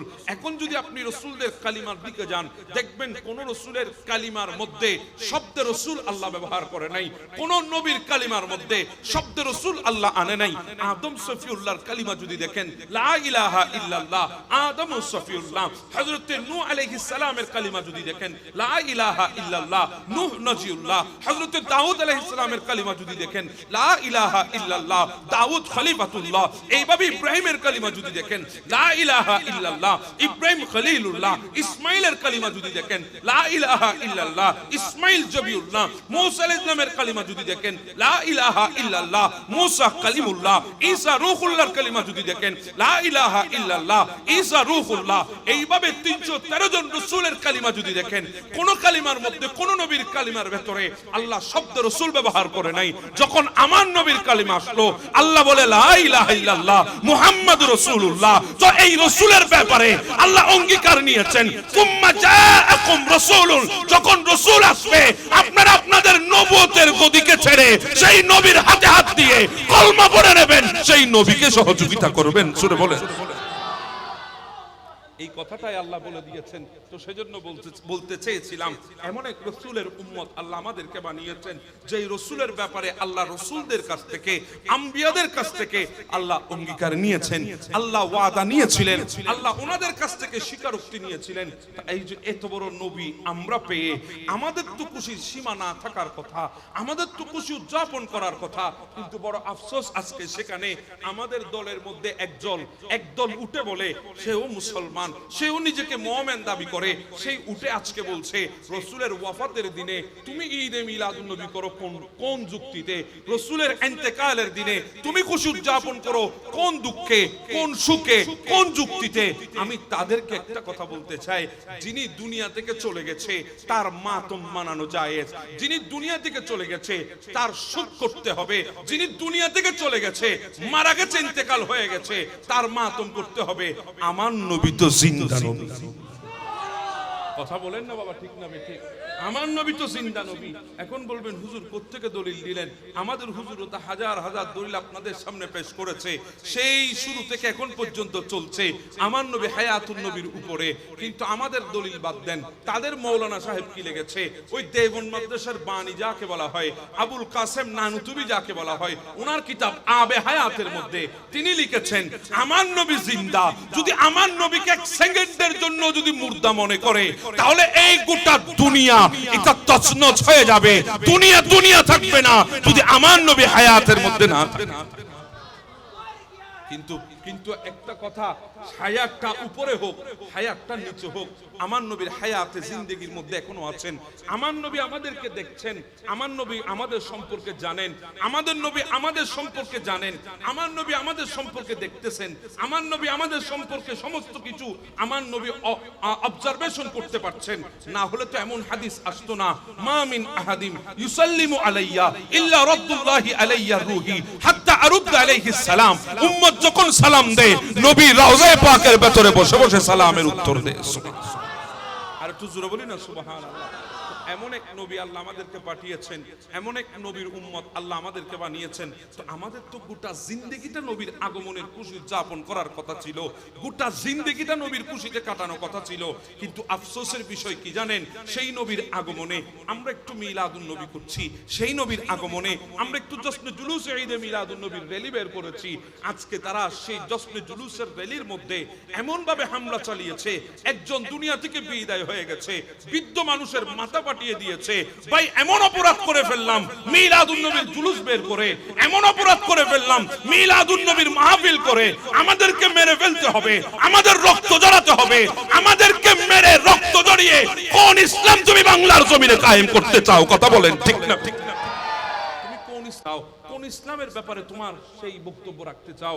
যেই নবীর আগমনে গোটা আসমান জমিন সবাই খুশি উদযাপন করেছে, গোটা পৃথিবী আল্লাহর নিয়ামত রাজি, সমস্ত নিয়ামত রাজি পর্যন্ত যেই নিয়ামত পেয়ে খুশি উদযাপন করেছে, সমস্ত মখলুক যে নিয়ামত পেয়ে খুশি উদযাপন করেছে, সেই নবীর আগমনে মিলাদুন নবী না করে, খুশি উদযাপন না করে আর কি করতাম? এখন প্রশ্ন হবে, রাসূলের যেদিন আগমন সেদিন রাসূলের ইন্তেকাল, এটা হচ্ছে ভুল তথ্য, তাদের ভুল গবেষণা। আমি সেদিকে যাচ্ছি না, তাদের এই ভুল ভাঙানোর দিকে আমি যাচ্ছি না। হাজারো ভুল তাদেরকে ভাঙিয়ে দেবেন, তারা ধরবে না। কেন জানেন? তারা তো ঘুমায় নাই, ঘুমের ভান ধরে আছে। যে ঘুমের ভান ধরে আছে তাকে জাগানো যায় না, সেজন্য তার ভুল ভাঙতে যাব না। কিন্তু তার কাছে একটা প্রশ্ন আমি রাখবো, ভাই তুমি যে জুমার দিন পালন করছো, এই জুমার দিনকে তুমি ঈদ মনে করছো, কারণ কি? সাইয়েদনা ফারুক আযম রাদিয়াল্লাহু তাআলা, আব্দুল্লাহ ইবনে আব্বাস রাদিয়াল্লাহু তাআলা, ইনারা জুমার দিনকে ঈদ বলেছেন। কোথায় বলেছেন? আল ইয়াউমা আকমালতু লাকুম দীনাকুম ওয়া আতমামতু আলাইকুম নি'মাতি ওয়া রাদিতু লাকুমুল ইসলাম দীনা। এই আয়াতের তাফসীর আপনারা পাবেন। জিজ্ঞাসা করেছিল ইহুদি, ওগো ফারুক আযম, এই ধরনের একটা আয়াত যদি আমাদের উপর নাজিল হতো, আমরা ঈদ উদযাপন করতাম, আমরা খুশি উদযাপন করতাম। ওগো আব্বাস, এই ধরনের একটা আয়াত যদি আমাদের উপর নাজিল হতো, আমরা খুশি উদযাপন করতাম, আমরা ঈদ উদযাপন করতাম। তখন ওনারা জবাব দিয়েছিলেন, হযরত ইবনে আব্বাস বলেছিলেন, ফাইন্নাহা নাযালাত ফীহি ইয়াওমান ঈদান ফী ইয়াউমিল জুমআ ওয়া ইয়াউমে আরাফা। যেদিন এই আয়াত আমাদের উপর নাজিল হয়েছে, আমরা সেদিন দুইটা ঈদ উদযাপন করেছিলাম, একটা হচ্ছে ইয়াউমে জুমআ আর একটা হচ্ছে ইয়াউমে আরাফা। তাহলে স্পষ্ট হয়ে গেল, জুমার দিন মুসলমানের জন্য ঈদের দিন, আরাফার দিন মুসলমানের জন্য ঈদের দিন। কথা কোন ঠিক না? না বেঠিক? এখন আমার প্রশ্ন হলো, এই জুমার এত নিয়ামত কেন বাড়লো? এই জুমা এত আফজল কেন হলো? 5টি কারণে জুমা আফজল হয়েছে, 5টি কারণে জুমার দিন সাইয়্যিদুল আইয়াম হয়েছে। তার মধ্যে একটি কারণ হলো আল্লাহ আদমকে সৃষ্টি করেছেন জুমার দিনে, আল্লাহ আদম আলাইহিস সালামকে দুনিয়া থেকে নিয়ে গেছেন জুমার দিনে, আল্লাহ আদম আলাইহিস সালামকে দুনিয়ায় পাঠিয়েছেন জুমার দিনে। এই জুমার দিনে একটা ওয়াক্ত আছে, যে ওয়াক্তে বান্দা দোয়া করলে আল্লাহ দোয়া কবুল করে। এই জুমার দিন কিয়ামত হবে। এই 5টি কারণে জুমার দিনকে শ্রেষ্ঠ হিসাবে ঘোষণা দেওয়া হয়েছে। আমার প্রশ্ন সেখানে, আদমের আগমনে যদি জুমা শ্রেষ্ঠ হয়, আদমের মিলাদে যদি জুমা শ্রেষ্ঠ হয়, আদমের ইন্তেকালে যদি জুমা শ্রেষ্ঠ হয়, আদমকে বানানোর কারণে যদি জুমা শ্রেষ্ঠ হয়, তো আদম আলাইহিস সালাম আপনি কোন নবী? বলে আমি সেই নবী, যেই নবী 350 বছর দুনিয়ার বুকে এসে জমিনের দিকে তাকিয়ে তাকিয়ে কেঁদেছি। একটা সেকেন্ডের জন্য আসমানের দিকে আমি সের তুলি নাই, চোখ তুলি নাই, লজ্জায় লজ্জিত হয়ে 350 বছর জমিনের দিকে কেঁদেছিলাম, আসমানের দিকে নজর করি নাই। যেদিন জবলে আদমে নেমেছি, ওই দিন থেকে কান্না শুরু করেছি, হাঁটা শুরু করেছি, আস্তে আস্তে আরাফার ময়দানে চলে এসেছি। আর আরাফায় এসে যখন আমার বিবি হযরতে হাওয়াকে পেয়ে গেলাম, আমি আসমানের দিকে চোখ তুললাম, সেদিন দেখতে পেলাম আল্লাহর আরশের মধ্যে আল্লাহর লা ইলাহা ইল্লাল্লাহ 12টি নাম, আর 12টি নাম মুহাম্মদুর রাসূলুল্লাহ। ওই মুহাম্মদুর রাসূলুল্লাহর উসিলায় দোয়া করে আমি আদম, আমার দোয়া আল্লাহ কবুল করে নিয়েছেন। যে আদমের দোয়া কবুল হয় যেই নবীর উসিলায়, যে আদমের দোয়া কবুল হয় যেই নবীর নামের উসিলায়। এবার আপনাদের কাছে প্রশ্ন রাখতে চাই, আমার নবী সেই আদমের চাইতে শ্রেষ্ঠ নয় কি? কথা বলেন, শ্রেষ্ঠ নয় কি? অবশ্যই শ্রেষ্ঠ। আমার নবীর মতো শ্রেষ্ঠ পৃথিবীর জন্য কোনো আম্বিয়া নাই। কথা বলেন, ঠিক না বেঠিক? শুধু তাই না, আমরা তো আজকে নবীর উম্মত হয়েছি। পৃথিবীর বুকে এমন এমন নবী ছিলেন যারা নবীর উম্মত হওয়ার জন্য আল্লাহর দরবারে ফরিয়াদ করেছে, যারা নবীর উম্মত হতে চেয়েছেন, যারা নবীর উম্মত হিসাবে আল্লাহর দরবারে ফরিয়াদ করেছেন, আল্লাহ আমাকে নবীর উম্মত বানিয়ে দাও। সুবহানাল্লাহ বলেন। মুসা কালিমুল্লাহ নাম শুনেছেন আপনারা? বড় বড় 4 জন রাসূলের মধ্যে একজন। কথা বলেন, ঠিক না? যার উপর বড় বড় 4টি কিতাবের মধ্যে একটি কিতাব নাজিল হয়েছে, যেই কিতাবের নাম হচ্ছে তাওরাত কিতাব। যেই কিতাব আল্লাহ পাক মুসা কালিমুল্লাহকে ওই তুর পর্বতে দান করেছেন। যেই তুর পর্বতে মুসা ইসলামকে আল্লাহ ডেকেছিলেন, মুসা আসেন আসেন, আপনাকে আমি তাওরাত কিতাব দেব। মুসা ইসলাম গেলেন তাওরাত কিতাব নেওয়ার জন্য। আল্লাহ শর্ত জুড়ে দিয়েছেন, 30টা দিন রোজা রাখবেন দিনের বেলায়, আর 30টা দিন রাতের বেলায় ইবাদত করবেন। সুমু নাহারাহা ওয়া কুমু লাইলাহা, দিনের বেলায় রোজা রাখবেন, রাতের বেলায় ইবাদত বন্দি করবেন, 30টা দিন অতিবাহিত করবেন। মুসা কালিমুল্লাহ ইবাদত শুরু করে দিলেন ওই তুর পর্বতে। 30টা দিন ইবাদত বন্দি করেছেন, দিনের বেলায় রোজা, রাতের বেলায় ইবাদত। 30টা দিন যখন শেষ হয়ে গেল, মুসা কালিমুল্লাহ আলাইহিস সালাম ইনি এবার আল্লাহর দরবারে যাবেন, তুর পর্বতে যাবেন, তাওরাত কিতাব নেবেন। কিন্তু তিনি চিন্তা করছেন 30 দিন রোজা রাখার কারণে জুবানের গহবর থেকে, মুখের ভেতর থেকে এক দুর্গন্ধ বের হচ্ছে। যাচ্ছি তো বড় একজন মাশুকের সাথে দেখা করার জন্য, বড় একজন মাশুকের সাথে দিদারে যাচ্ছি, লা ইলাহা ইল্লাল্লাহর সাথে কথা বলবো আমি মুসা কালিমুল্লাহ। জুবান থেকে যদি দুর্গন্ধ বের হয়, আমার বড় বিব্রত, আমি বড় বিব্রত ফিল করছি, আমার কাছে বিরক্তি লাগছে। এখন আমি কি করব? মিসওয়াক নিয়ে পরিষ্কার করলেন মুখ পরিষ্কার করে, দুর্গন্ধ পরিষ্কার করে গেলেন আল্লাহর দরবারে তাওরাত কিতাব নেবে। আল্লাহ বলে, মুসা এসেছেন? বলে হ্যাঁ এসেছি। রোজা রেখেছেন? বলে হ্যাঁ রেখেছি। না সারা রাত ইবাদত করেছেন? বলে হ্যাঁ করেছি। কিন্তু মুসা, আমি আজকে আপনাকে কিতাব দেব না। আল্লাহ কেন দেবেন না? বলে আপনি আমাকে বঞ্চিত করেছেন, আপনি আমাকে মাহরুম করেছেন। আল্লাহ আপনি রব, আপনি স্রষ্টা, আপনি খালেক, আপনাকে বঞ্চিত করার মতো দুঃসাহস পৃথিবীর বুকে কার আছে? আপনাকে মাহরুম করার মতো দুঃসাহস পৃথিবীর বুকে কে আছে? আমি কিভাবে আপনাকে মাহরুম করলাম? আমি কিভাবে আপনাকে বঞ্চিত করলাম? আমার আল্লাহ বলে হ্যাঁ করেছেন তো। বলে কিভাবে করেছি? বলে আমার প্রেমে পড়ে আপনি রোজা রেখেছেন দিনের বেলায়, আপনি মনে করছেন ভেতর থেকে দুর্গন্ধ বের হচ্ছে, আপনি বিব্রত হচ্ছেন, আপনার কাছে বিরক্তি লাগছে। কিন্তু মুসা, ওই আমার প্রেমেই তো রোজা রেখেছেন, আমার প্রেমেই তো দিনের বেলায় খানাপিনা থেকে পবিত্র ছিলেন। ওই দুর্গন্ধ আপনার কাছে দুর্গন্ধ মনে হতে পারে, আমার কাছে তো মেশকাম্বরের চাইতে আরো বেশি।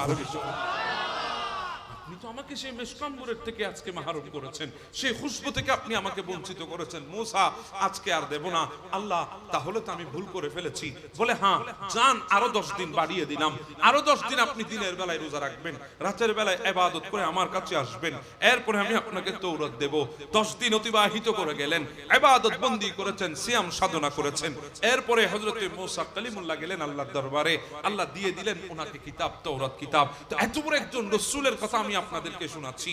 এত বড় রাসূল হওয়ার পরে আল্লাহকে একদিন প্রশ্ন করেছেন, আল্লাহ আমি মুসা জমিনে দাঁড়িয়ে আপনার সাথে কথা বলছি, আমরা তো কথা বলি মোবাইল ফোন দিয়ে, আমরা কথা বলি সিম দিয়ে, আমরা কথা বলি ইজলিউট করে, আমরা কথা বলি ইন্টারনেটের মাধ্যমে, কিন্তু মুসা কালিমুল্লাহ জমিনে দাঁড়িয়ে আল্লাহর সাথে কথা বলেছেন। মাধ্যম কোনো কিছু ছিল না, এইদিকে মুসা ছিল, ওইদিকে লা ইলাহা ইল্লাল্লাহ ছিল, সরাসরি কথা বলেছে জমিন থেকে আল্লাহর কাছে, সরাসরি পয়গাম পাঠিয়েছে, আল্লাহও পয়গাম পাঠিয়েছে, দুইজনের কথাবার্তা চলেছে। ওনার নাম মুসা কালিমুল্লাহ। এমন পাওয়ারফুল রাসূল ছিলেন, আল্লাহ লাঠি দিয়েছেন, ইদরিব বিআসাকা, ওই আসা মুবারক দিয়ে যখন পাথরের উপরে আঘাত করত, পাথর থেকে ঝর্ণা বের হতো, নদীর উপরে আঘাত করলে নদীর উপরে ব্রিজ হয়ে যেত, ওই মুসা কালিমুল্লাহ লাঠিকে নিক্ষেপ করলে সাপ হয়ে যেত। এত বড় জলিলুল কদরের পয়গম্বর মুসা কালিমুল্লাহ, উনি বলে আল্লাহ জমিনের মধ্যে আমার চাইতে আপনার বড় কাছে আর কেউ আছে, আমার কাছে, আমার চাইতে আপনার নিকটে আর কেউ আছে, আমার চাইতে আপনার কাছাকাছি আর কেউ বসবাস করে? আমার আল্লাহ বলে মুসা হ্যাঁ হ্যাঁ, আপনার চাইতে আরো নিকট আমার কাছে আমার কিছু বান্দা আছে, আপনার চাইতে আরো কাছে আমার কিছু বান্দা আছে। মুসা ইসলাম বললেন আল্লাহ তারা কারা? বলে তারা এখনো দুনিয়ার জমিনে আসে নাই, তবে দুনিয়ার জমিনে তারা আসবে। আরো পরে তাদেরকে আপনি দেখবেন না, তারা আপনাকে দেখবে না। বলে আল্লাহ তারা কে? বলে তারা হলো আমার আখিরি নবীর উম্মত, যারা দুনিয়ার বুকে আসবে আমার আখিরি নবীর উম্মত। তারা সারা দিন উপোস থাকবে, ক্ষুধার্ত থাকবে, টুটগুলো কাঠের মতো হয়ে যাবে, তারা আমার বয়ে খানা পিনার দিকে হাত বাড়াবে না, সারা দিন 14 ঘন্টা 16 ঘন্টা পর্যন্ত তারা উপোস করে বসে থাকবে, কিন্তু খানা পিনা তাদের সামনে থাকার পরেও হাত লাগাবে না, তারা না খেয়ে থাকবে। আমি আল্লাহকে রাজি করার জন্য খানা পিনার দিকে তাদের হাত বাড়াবে না। এত কষ্ট করে সারা দিন রোজা রেখে ইফতারের সময় যখন তারা বসবে, তখন আমি আল্লাহ তাদের কাছে চলে যাব। ওগো মুসা, আপনি জমিনে দাঁড়িয়েছেন, আমার সাথে কথা বলছেন, মাঝখানে 70টি পর্দা আছে, কিন্তু আমার ওই আখিরি নবীর উম্মত যখন ইফতারি সামনে নিয়ে বসবে, আমি আল্লাহ আর আমার ওই আখিরি নবীর উম্মতের মাঝে কোনো পর্দা থাকবে না, আমি তাদের এত কাছেই চলে আসব। ফজিলত তো শুনে ফেললেন মুসা কালিমুল্লাহ, শুনে আল্লাহর কাছে ফরিয়াদ তুলে দিন, আল্লাহ ইলাহি ইজআলনি নবিয়্যা তিলকাল উম্মতি, আল্লাহ আমাকে সেই নবীর উম্মত হিসাবে কবুল করো, যেই নবীর উম্মতের এত কাছে আপনি থাকবেন, সেই নবীর উম্মত আল্লাহ তুমি আমাকে বানিয়ে দাও, সেই নবীর উম্মত হিসাবে তুমি আমাকে কবুল করে নাও। আমার আল্লাহ বলে মুসা আপনি অনেক আগে চলে এসেছেন, ওই নবী আরো অনেক পরে আসবে, আপনি ওই নবীকে পাবেন না, ওই নবীকে দেখবেন না, এটা সম্ভব না। তবে মুসা আমি আপনার হৃদয়ের আকুতিকে আমি কবুল করে নিলাম, আমি জান্নাতে ওই নবীর সঙ্গী আপনাকে বানিয়ে দিলাম। আর একটু জোরে বলি না সুবহানাল্লাহ। এটা তো গেল মুসা কালিমুল্লাহ আলাইহিস সালাম। হযরতে দানিয়েল আলাইহিস সালাম, ইনি তো আজীব এক ফরিয়াদ করেছেন, ইনি তো আজীব এক তামান্না করেছেন, ইনি আজীব আল্লাহর দরবারে এক আশা রেখেছেন। হযরতে দানিয়েল আলাইহিস সালাম আমার হুজুর আছে, ওনার পরিচয় দিতে গেলে অনেক লম্বা, একটুকু দিয়ে আমি সামনের দিকে যাই। হযরতে দানিয়েল আলাইহিস সালাম, যাকে সিংহ মানব বলা হয়, যার হুকুম সিংহের উপরে চলতো, যার রাজত্ব সিংহের উপরে চলতো, যেই সিংহকে দেখলে আমরা পালিয়ে যাই, সিংহ আমাদের গ্রামে ঢুকেছে এই কথা যদি আমরা শুনি, কেউ সেকেন্ডের জন্য দাঁড়াবেন না, সবাই পালাতে থাকবেন। সেই সিংহের উপরে যার হুকুমত চলতো, উনি হচ্ছেন দানিয়েল আলাইহিস সালাম। দানিয়েল আলাইহিস সালাম উনি আজীব ফরিয়াদ করেছেন, আল্লাহ আমি আপনার ওই আখিরি নবীর উম্মত হতে পারবো না আমি জানি, কিন্তু আল্লাহ তোমার দরবারে ফরিয়াদ করছি, আমার ইন্তেকালের পরে আমার লাশটা তুমি দুনিয়ার জমিনে অক্ষত রেখে দিবে, তোমার ওই আখিরি নবীর উম্মতের হাত দিয়ে আমাকে দাফন করবে। আরে ভাই আরো জোরে বলেন না সুবহানাল্লাহ। উনি নবীর উম্মত।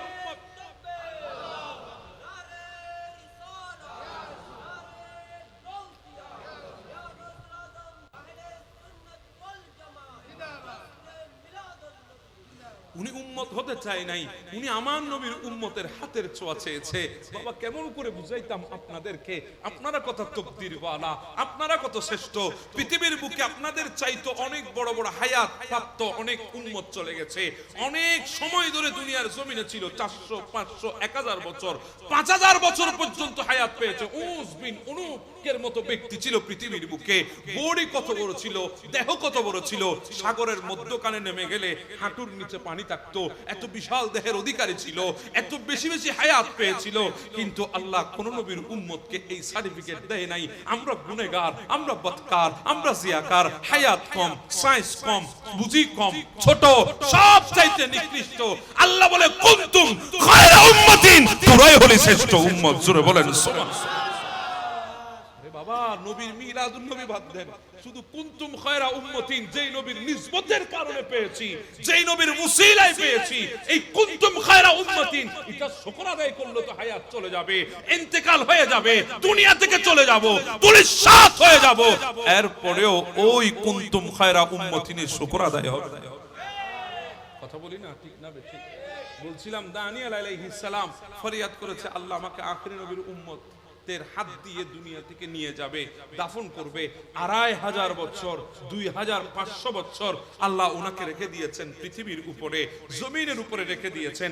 আমার নবী বলে গেছেন, আমার উম্মতের মধ্যে হযরতে দানিয়েল আলাইহিস সালামকে তোমরা দাফন করবে। তুস্তর নগরী যখন বিজয় হবে, সেই তুস্তর নগরীর মধ্যে দানিয়েল আলাইহিস সালামের লাশ মুবারক খুঁজে পাবে। হযরতে আবু মুসা আশআরী রাদিয়াল্লাহু তাআলা ইনার নেতৃত্বে যখন তুস্তর নগরী বিজয় হলো, ইনি বলে আমার দেমাকের মধ্যে রাসূলের হাদিস চলে এসেছে, আমার নবী বলেছে দানিয়েল আলাইহিস সালামের লাশ মুবারক এখানে আছে। আমি খোঁজা আরম্ভ করলাম, খুঁজতে খুঁজতে খুঁজতে একটা জায়গায় গিয়ে একজন মানুষকে দেখতে পেলাম। ওই মানুষকে গিয়ে জিজ্ঞাসা করছি, যেই মানুষটার নাম হচ্ছে হারকুশ, ওনাকে যে জিজ্ঞাসা করছি, ভাই দানিয়েল আলাইহিস সালামের লাশ মুবারক কোথায় আছে তুমি জানো? হারকুশ বলছে, হ্যাঁ হ্যাঁ আমি জানি। কোথায়? বলে ওই যে সন্দুক দেখা যায়, ওই সন্দুকের ভেতরে দানিয়েল আলাইহিস সালামের লাশ মুবারক আছে। হযরতে আবু মুসা আশআরী ইনি গিয়ে যখন সন্দুক খুললেন, দেখে ওখানের ভেতরে দানিয়েল আলাইহিস সালামের লাশ। হায় আল্লাহ, দানিয়েল আলাইহিস সালাম, হায় আল্লাহ, দানিয়েল আলাইহিস সালাম এত বড় নবী হওয়ার পরেও তোমার আখিরি নবীর উম্মতের হাতের ছোঁয়া চেয়েছে। আল্লাহ কেমন দামি তুমি আমাদেরকে বানিয়েছো, কেমন তাকদীরওয়ালা তুমি আমাদেরকে বানিয়েছো। সারা জীবন যদি এই নিয়ামতের শুকর আদায় করি, আল্লাহর কসম এক সেকেন্ডের জন্য সুযোগ হবে না, এক সেকেন্ডের জন্য আদায় হবে না, এক সেকেন্ডের জন্য শেষ হবে না। হযরতে দানিয়েল আলাইহিস সালামকে আবু মুসা আশআরী যখন পেয়ে গেলেন, ফারুক আজমের কাছে চিঠি লিখেছেন, আমিরুল মুমিনিন পেয়ে গেছি দানিয়েল আলাইহিস সালামের লাশ মুবারক। হযরতে ফারুক আজম বলে, উনাকে তোমাদের হাত দিয়ে দাফন করে দাও, কারণ ইনার দিলের তামান্না ছিল আখিরি নবীর উম্মতের হাতের ছোঁয়া পাবে। সুবহানাল্লাহ। আর জোরে বলি না বাবা সুবহানাল্লাহ। সেই আখিরি নবীর উম্মত আমরা, কথা বলেন ঠিক না? সেই আখিরি নবীর শ্রেষ্ঠ উম্মত, কুনতুম খায়রা উম্মাতিন, যেই নবীর উম্মতকে আল্লাহ ডাক দিয়েছেন। এত বড় শ্রেষ্ঠত্ব লাভ করার পরেও আমাদের চলা চরিত্রের মধ্যে কোন শ্রেষ্ঠত্বের নমুনা আছে? জি বলেন না আছে? আজকের দিনে এসে শ্রেষ্ঠ নবী উম্মত হয়ে আজকের দিনে এসে আমাদেরকে ওয়াজ করার জন্য বিষয় দেয় নারীর পর্দা। শ্রেষ্ঠ নবীর উম্মত হয়ে আজকের দিনে এসে আমাদেরকে ওয়াজ করতে হয় ছেলেদের পর্দা। বড় আফসোসের বিষয়, সেখানে কোন নবীর উম্মত হলাম, কি হাইসিয়ত আমার ভেতরে জেগে উঠলো, আমি সেই নবীর উম্মত পরিচয় দিলাম। হায়রে নারে তাকবীর আর নারে রিসালাতের স্লোগান, জশ্নে জুলুসে গিয়ে নবীর ইশক আর মুহাব্বতের স্লোগান, সবগুলা ওই জুলুসের মধ্যে সীমাবদ্ধ, সবগুলাই মাহফিলের প্যান্ডেলে সীমাবদ্ধ। কই যুবক, আজকে তো তুমি বললা না পৃথিবীর বুকে কোনো নাপিতের দোকানে গিয়ে তুমি ঘন্টার পর ঘন্টা গুগল চার্জ দিয়ে চুলের কাটিং বের করেছো, ঘন্টার পর ঘন্টা চুলের কাটিং বের করেছো তুমি, বিভিন্ন সেলিব্রিটির চুলের কাটিং এর স্টাইল, বিভিন্ন ফুটবলার সেলিব্রিটিদের চুলের কাটিং এর স্টাইল তুমি বের করে নাপিতের দোকানে গিয়ে বলেছো এই স্টাইল আমাকে চুল কেটে দাও। তুমি তো আখিরি নবীর শ্রেষ্ঠ উম্মত, কই একবারও তো বললে না দুনিয়ার সেলিব্রিটি বাদ দিয়ে দাও, আসমান আর জমিনের মধ্যে সবচেয়ে বড় সেলিব্রিটি যার আগমনে আল্লাহ ফেরেশতাদেরকে ছুটি দিয়েছে, আসমানের ফেরেশতা এক আসমানে গিয়েছে, এক আসমানের ফেরেশতা এক আসমানের ফেরেশতার সাথে গলা লেগেছে, ঈদ মুবারক জানিয়েছে, মুসাফা মুআনাকা করেছে, সেই বড় সেলিব্রিটির আগমন দুনিয়ার বুকে এসেছে, আমরা সেলিব্রেট করছি। কিন্তু কই একবারও তো বললে না নাপিদের দোকানে গিয়ে সেই আখিরি নবীর সুন্নত স্টাইলে আমাকে চুল কেটে দাও। কথা বলেন ঠিক না বেঠিক? একবারও তো বললেন না সেই আখরি নবীর সেই চুলের স্টাইল আমাকে চুল কেটে দাও, একবারও তো বললেন না সেই আখরি নবীর দাড়ির কাটিং আমাকে দাড়িটা কেটে দাও। কই একবারও তো আপনার শরীরে সেই আখরি নবীর শ্রেষ্ঠ আখলাক, সেই নবীর চরিত্র আমি একবারও ফলো করলাম না, সেই নবীর পোশাক আশাক আমি একবারও নিলাম না। আমি এমন ভাবে চলাফেরা করছি, নাভির নিচে প্যান্ট পরেছি, মসজিদে গিয়ে যখন তাকবীরে তাহরিমা করলাম, রুকুর পরে যখন সিজদা গেলাম, নাভির নিচে প্যান্ট পরার কারণে পেছন দিক থেকে গেঞ্জি যখন উঠে যায় বিরাট এক সোনার বাংলা দেখা যাইতেছে। কথা বলেন না ভাই, ঠিক না? আমি কি ভুল বলছি নাকি কথাগুলো? বিরাট এক সোনার বাংলা আপনি দেখাই আছেন, অথচ আপনি মুসলমানের চেয়ে আপনি জানেন না নামাজের ফরজের মধ্যে এক ফরজ হচ্ছে আপনাকে সতর ডাকতে হবে। আপনাকে কি ডাকতে হবে? তো সতর আপনি ডাকলেন, আপনি তো নাভির নিচে প্যান্ট করলেন, আপনি না রাসূলের শ্রেষ্ঠ উম্মত, এতক্ষণ আমার সাথে মুখে মুখ মিলিয়েছেন, এতক্ষণ ফখরে সিনা টান হয়ে গেছে, আপনি না নবীর শ্রেষ্ঠ উম্মত, আপনি নিজেকে দাবি করেন, তো আপনি তো জানেন না আপনার সতরটা কোথায়। বয়স তো অনেক হয়ে গেল, কবরে যাওয়ার সময় হয়ে গেছে, কিংবা আপনি দুনিয়া থেকে যাওয়ার সময় হয়ে গেছে, আপনি যুবক হয়ে গেছেন, এখনো পর্যন্ত জানলেন না আপনার সতরটা কোথায়। আরে বাবা, সতর, পুরুষের সতর হচ্ছে নাভির উপর থেকে হাঁটুর নিচ পর্যন্ত। আর আপনি তো জীবনে কোনোদিন নাভি বরাবর প্যান্ট পরেন নাই, সব সময় ডেঞ্জারাস জায়গার লগো দিয়ে আপনি না প্যান্ট পরেছেন। কথা বলেন ঠিক না? একদম ডেঞ্জারাস জায়গা দিয়ে লগো দিয়ে আপনি প্যান্ট পরেছেন, ডেঞ্জারাস জায়গা দিয়ে তুমি শুরু ইচ্ছা পর্যন্ত। আমি কি ভুল বলছি নাকি? এমন ভাবে আপনি প্যান্ট পরলেন, সিজদা যাওয়ার সাথে সাথে গেঞ্জি যদি উঠে যায় দেখা যায় না সতর? কি বলেন, দেখা যায় না? আপনি তো আখেরি নবীর উম্মত বললেন, এখন আপনি সেই নবীর আগমনে সবচেয়ে বেশি খুশি হয়েছেন, দাবি করেছেন। এখন আপনি এইভাবে সতর কিভাবে আপনি পড়লেন? আপনার সতর ডাকা তো শুদ্ধ হলো না, আপনি নিজে গুনাহগার হচ্ছেন না, বরং আরেকজনকে জোর করে গুনাহগার বানাইতেছেন। আমি কি ভুল বলছি নাকি? আরেকজনকে গুনাহগার বানাইতেছেন আপনি। সতর দেখানো এটা সগীরা গুনাহ, কথা বলেন ঠিক না? ওই ঠিক বলে। কোন যুগে আছে কি ওয়াজ করতেছে আপনারা? সতর সতর দেখানো এটা কবিরা গুনাহ, এটাও জানেন না? সতর দেখা কি কবিরা গুনাহ? যে দেখাইতেছে সে গুনাহগার হইতেছে, যে দেখতেছে, কথা বলেন ঠিক না? আমাদের অনেক মুরব্বীরা আছে, বয়স হয়ে গেছে, রাগ করবেন না রে বাবা, আমি আপনাদের পায়ে হাত রেখে আগে ক্ষমা চেয়ে নিই। অনেক মুরব্বী আছে বিলের দিকে যখন নামবে, জমিনের দিকে যখন নামবে, ডানে বামে ছায় মত না ফটো করে তুলে বিলি ওবা মিছা হন্য হন ইতার বেগ নিয়ে গুসই দিব হদুর এত না আরাম আছিলাম, ইয়া তো বিয়ার আমত পড়ে গেলাম গুসই দিলি কোন হনবা অননা মুরব্বী বাজি, অননা বয়সী, অননা দুনিয়া তুল যাবেন আর বেশি দিন নাই, মানুষের বুঝন আনতে একখান খবরত গিয়ে গই আয় আর কদিন তখন জমিনের নাম তো সমুদ্রে ফুন্দুর গুচ্ছ মারি দিলেন আরামসে। বলেন, সেকেন্ডে সেকেন্ডে কবিরা গুনার মধ্যে লিপ্ত হচ্ছে, সেকেন্ডে সেকেন্ডে কবিরা গুনার মধ্যে আমরা লিপ্ত হচ্ছি। একবার চিন্তা করে দেখেন না, হায়াত তো শেষ, যেতে হবে ওই পুকুরের পারে। শুধু আমি যাব এমনটা নয়, আমার চাইতে আরো বাহাদুর ব্যক্তি পৃথিবীর জমিনে ছিল, আজকে গোরস্থানে নিচে দাফন হয়ে গেছে, খবর পর্যন্ত নাই। কথা বলেন ঠিক না? আমাদেরকে যেতে হবে। এসেছেন থাকার জন্য নয়, যাওয়ার জন্য। আপনি আসেন থাকার জন্য নয়, যাওয়ার জন্য। আপনি এখান থেকে কোনো আত্মীয়র বাড়ি গিয়েছেন থাকার জন্য নয়, ওয়াপস আসার জন্য। কথা বলেন ঠিক না?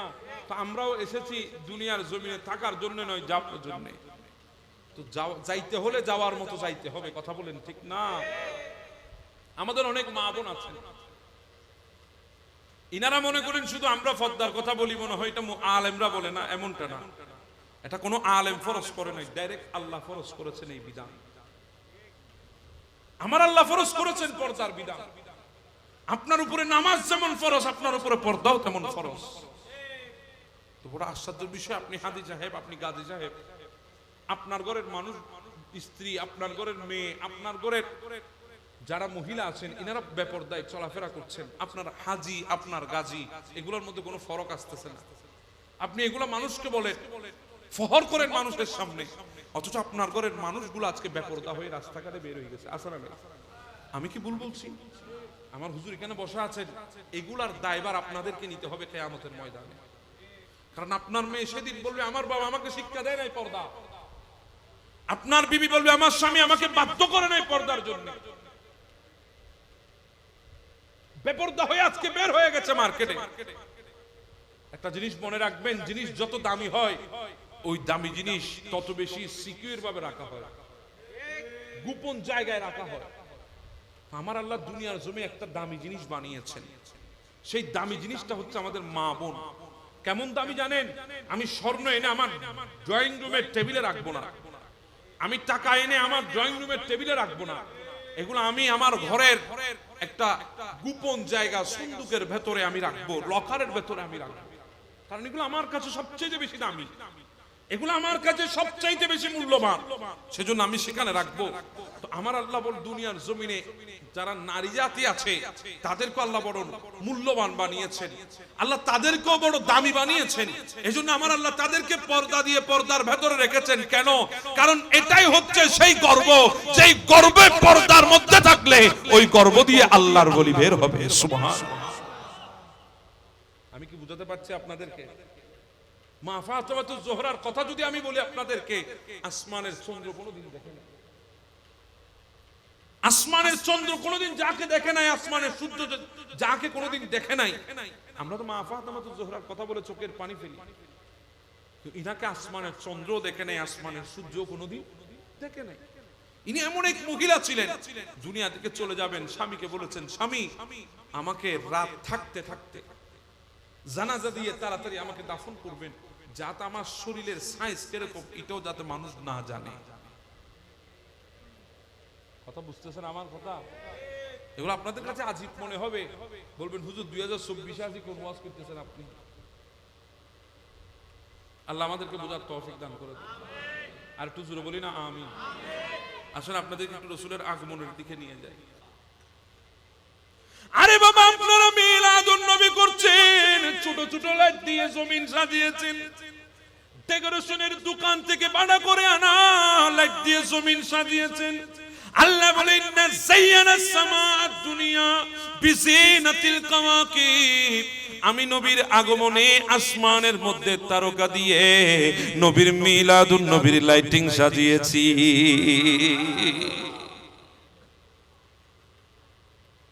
এত বড় নবী আল্লাহ আমাদেরকে দিলেন, নবী আমরা পেলাম, খুশি উদযাপন করলাম।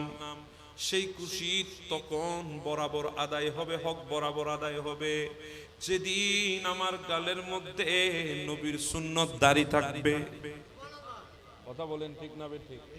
যেদিন আমি মসজিদের প্রথম কাতারে নামাজি হিসাবে দাঁড়াতে পারবো, মুসল্লি হয়ে দাঁড়াতে পারবো, যেদিন নবীর সুন্নত আমার আপাদ মস্তক থাকবে, সেদিন এই খুশি আমার জন্য পারফেক্টলি আদায় হবে। নতুবা নবীর সুন্নত আদায় না করে নবীর হক আদায় করা যাবে না? কখনোই যাবে না। আমি আপনাদের কাছ থেকে আজকে একজন চাচ্ছি, কয়জন বলবেন হুজুর এতক্ষণ নবীর প্রেমের আলোচনা শুনেছি, নবীর দিওয়ানির আলোচনা শুনেছি, নবী উম্মতের জন্য দিওয়ানা, তা আমরা উম্মতরাও নবীর জন্য দিওয়ানা হওয়ার দরকার আছে না নাই? জি বলেন আছে না নাই? শুধু মুখে বলবেন মানবো না। আজকে একজন চাচ্ছি যে বান্দার মুখে দাড়ি নাই, দাঁড়ায় আমাকে ওয়াদা করবেন হুজুর আজকে থেকে আমি মুখের দাড়ি রাখবো।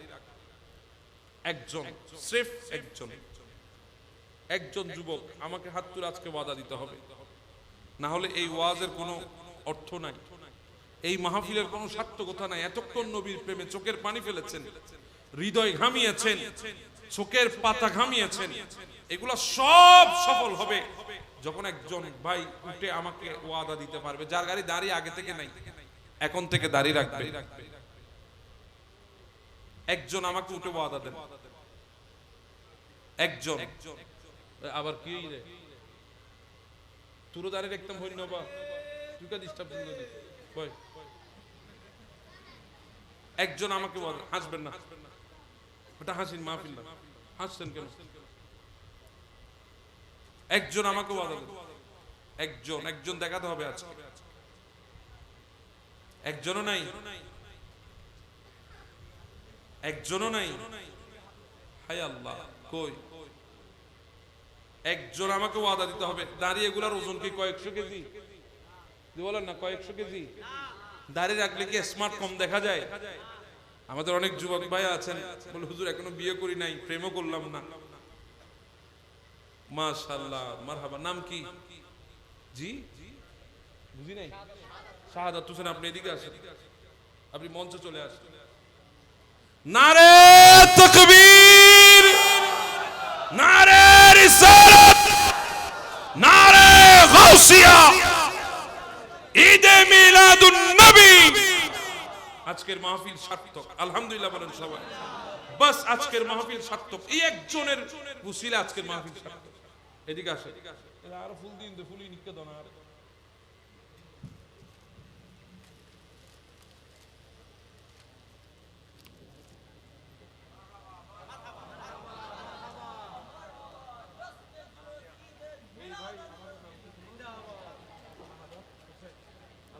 এই ভাইকে দাঁড়িয়ে রাখার তৌফিক দান করুক, এই ভাইকে দেখে আপনাদেরকে শিক্ষা নেওয়ার তৌফিক দান করুক। যে সমস্ত যুবক ভাই এতক্ষণ আলোচনা শুনেছেন, মিলাদুন নবীর জন্য দিওয়ানা হয়েছেন, আমি অবাক করছি একজন মানুষ আমি পাচ্ছি না দাঁড়িয়ে রাখার জন্য। এই যে জাহেদ সাহেব, যে আমার ভাই জাহেদ, সে যে শাহাদাত, সে যে দাঁড়িয়ে রাখার জন্য যে ওয়াদা করেছেন, আল্লাহ তোমার গায়বী খজানা থেকে যতগুলো মদদের দরকার, যতগুলো সাহায্যের দরকার, আল্লাহ তুমি তাকে সাহায্য করো এবং তার ওয়াদা মোতাবেক দাঁড়িয়ে রাখার তৌফিক দান করো। আপনি হাতে তসবিহ নিয়েছেন, আপনি মাথায় টুপি দিয়েছেন, আপনি পরনে পাঞ্জাবি পরেছেন, এগুলা কিছুই নিয়ে যেতে পারবেন না বাবা। হাতে আংটি দিয়েছেন, চোখে চশমা দিয়েছেন, মাথায় পাগড়ি পরেছেন, কিছুই নিয়ে যেতে পারবেন না। রাসূলের সুন্নাত, এই দাড়িটা আপনি যাওয়ার সময় সাথে নিয়ে যাবেন। আপনার চাইদিকে আমাকে স্মার্ট কম দেখা যায়, এগুলা কি কয়েকশো কেজি ওজন? গাল ভাঙি পড়ে যাইতেছে। আপনাকে, আপনার চাইদিকে আমাকে সুন্দর বেশি দেখা যায় না? অবশ্যই দেখা যায়। যুবক ভাই এখনো তুমি বুঝছো না, তুমি মনে করছো দাড়ি রাখলে তুমি ফেসবুকে ছবি তুলে স্ট্যাটাস দিলে লাইক কমে যাবে। আর বাবা তুমি লাইক এখনো যদি প্রত্যেকদিন সেভ করে লাইক দাও, তুমি যদি পোস্ট দাও সেখানে 100-200 লাইক পড়ে, আর আমার ছবি গেলে সেখানে 4-5 হাজারের উপরে লাইক পড়ে। তাহলে বুঝে নাও, নবীর সুন্নাত যে আদায় করবে সে পৃথিবীর বুকে ভাইরাল হওয়ার জন্য তার থেকে বেশি প্রয়োজন হবে না, পৃথিবীর বুকে সেলিব্রিটি হওয়ার জন্য তার থেকে বেশি কিছু প্রয়োজন হবে না। পৃথিবীর বুকে সারা জীবনের জন্য সেলিব্রিটি ওই বান্দা হতে পারবে যেই বান্দা নবীর সুন্নতকে আপন করে নেবে। আরেকজন দেখাতে পারবে? আমার শাহেদ ভাইয়ের দিকে উৎসাহিত, শাহাদাত ভাইয়ের দিকে উৎসাহিত হয়ে আরেকজন কেউ আছে? এছাড়া বলতো না হুজুর? মাশাআল্লাহ মাশাআল্লাহ। নাম কি? মোহাম্মদ? চলে আসো। নারে তাকবীর, নারে রিসালাত, নারে গাউসিয়া, ঈদে মিলাদুন নবী। আপনারা খুশি না বেজা? জি বলেন, খুশি না বেজা? এই মাহফিল আজকে সার্থক। কথা বলেন ঠিক না ঠিক? বিরানির মধ্যে সার্থকতা নাই, মাহফিল সাজিয়ে যায় এত বড় সার্থকতা নাই। আজকের মাহফিল সার্থকতা এখানে। মাশাআল্লাহ, একটা ফুলের তোলা দেন। ও ভাই না হারাল্লাহ না দিই তাহলে ফুলের তোলাই। মোহাম্মদ কাউসার, আল্লাহ ভাইকে তার ওয়াদা মোতাবেক আমল করার তৌফিক দান করে দিন। ভাইয়ের হায়াতে রিজিকের মধ্যে বরকত দান করে দিক আল্লাহ। আমার এই একজন ভাই কাউসার শাহাদাত, আল্লাহ সেই অসুস্থ, আল্লাহ তাকে শেফায়ে আজলা কামেলা নসিব করুন। আল্লাহ তাদের উভয়কে আল্লাহ রসুলের আজকের এই মাহফিল থেকে যে ওয়াদা করেছেন নবীর সুন্নতকে আপন করে নেবেন, আল্লাহ পাক এনাদেরকে নবীর সুন্নতকে আপন করে নিয়ে আদায় করার তৌফিক দান করে দিক। আমিন। আল্লাহ পাক আজকের মাহফিল কবুল আর মঞ্জুর করে নিন। হুজুর আর বেশি কিছু দরকার আছে না? যে মাহফিল এতক্ষণ বড় সত্য কথা কি হইতে পারে? এর চাইতে বড় সার্থকতা আমাদের জন্য কি হতে পারে? আপনারা এতক্ষণ বসেছেন, এই যে একটা আমল আজকে নিয়ে যাচ্ছেন, আজকে থেকে রাসূলের সুন্নত রাখবেন, এই জিনিসটা ওয়াদাবদ্ধ হচ্ছেন, এগুলাই হবে আমাদের জন্য নাজাতের বড় ওসিলা। কথা বলেন ঠিক না বেঠিক? তা আপনারা খুশি না বেজা? তো এক বছর দুইজন করে হইলো, যদি এভাবে 10 বছর মাহফিল হয়, সমাজের মধ্যে দাড়ি ছাড়া মানুষ থাকবে। জি বলেন, দাড়ি ছাড়া মানুষ থাকবে। তো আজকে থেকে আমরা মসজিদেও যেতে পারবো কি পারবো না?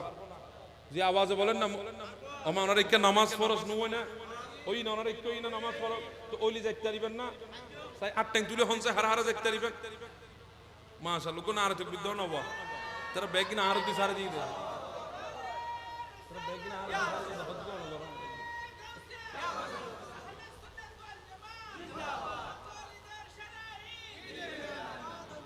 আল্লাহ আজকের মাহফিলকে যতদিন আসমান আর জমিন থাকবে আল্লাহ এই দুই ভাইয়ের আমলের বিনিময়ে দায়েম আর কায়েম রাখার তৌফিক দান করে দিক। আল্লাহ যারা অক্লান্ত পরিশ্রম করছে সবার অক্লান্ত পরিশ্রমকে নাজাতের উসিলা হিসাবে কবুল করে নিন।